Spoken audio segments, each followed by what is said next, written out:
Good afternoon. Fade to Black breaking news for this Monday, June 19th, 2023. This is all of the news that you need. I am Jimmy Church.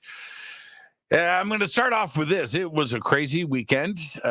Installed a new computer system here. I started Thursday night after the show, worked for 3 days. And here we are. Hopefully everything is fine. Kind of fine tune everything and get it right, but we will. So with that, let's get to this day in history. 1963, Soviet cosmonaut Valentina Tereshkova, the first woman to travel in space, returned to Earth in the spacecraft Vostok 6 on this day in 1963. Here's your fader fact. The Netherlands is so safe, it imports criminals to fill jails. And that is your fader fact. Let's get to the breaking news. This started yesterday. The U.S. Coast Guard is searching for 5 people aboard a missing submersible near the Titanic wreckage. The Coast Guard received the first phone call about the missing submersible on Sunday, yesterday. The U.S. Coast Guard Boston Public Affairs Officer Lieutenant Samantha Cochran announced yesterday.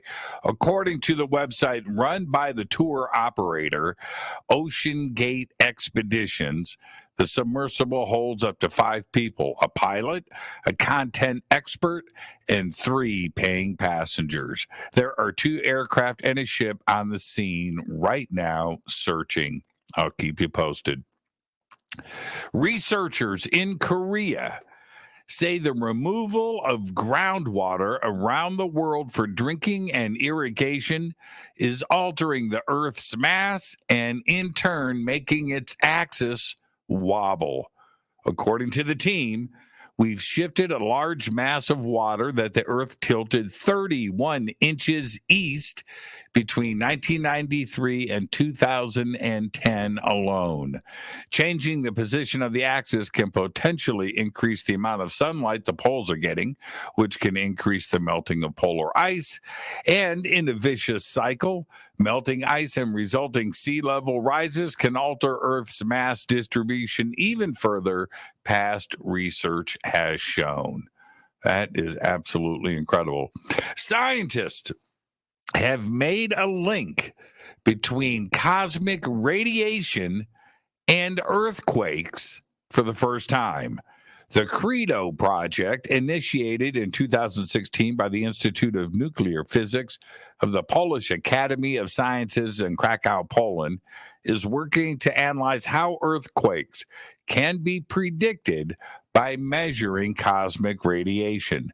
When Credo scientists analyzed cosmic radiation data from the Neutron Monitor Database project collected over the last 50 years and the Pierre Auger Observatory collected since 2005, a clear correlation was found between earthquakes of magnitude 4 or larger and the intensity of secondary cosmic radiation. But this correlation is only evident when cosmic ray data shifts 15 days relative to seismic data. This suggests it could give scientists information on earthquakes well in advance. But it is still not clear whether it will be possible to determine the location of these earthquakes. And that is some of the craziest news I've heard in a long time.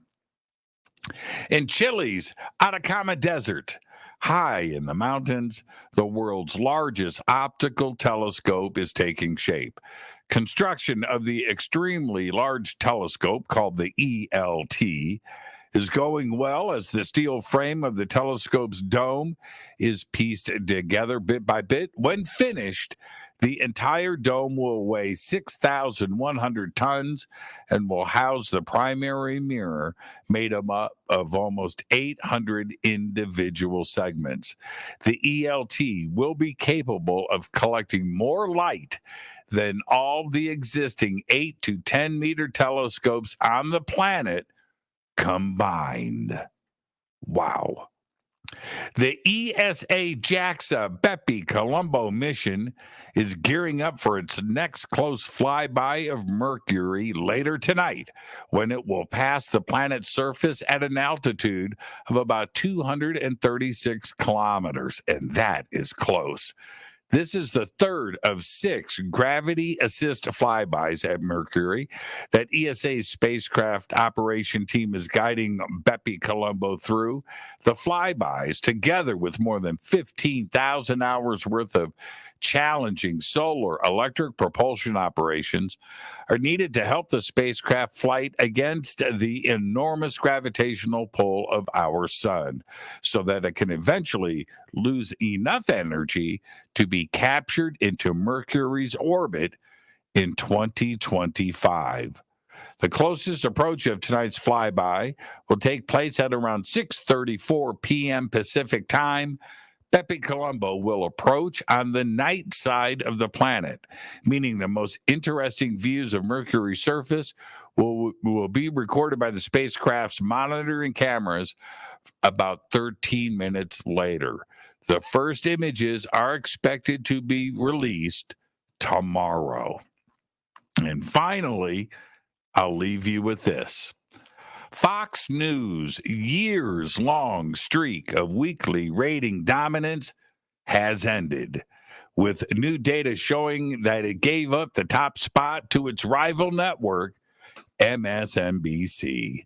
Nielsen data regarding the week ending this past Sunday was shared on Twitter, and according to the data, Fox's prime time 8 p.m. to 11 p.m. Eastern Time viewership averaged 1.504429 million viewers.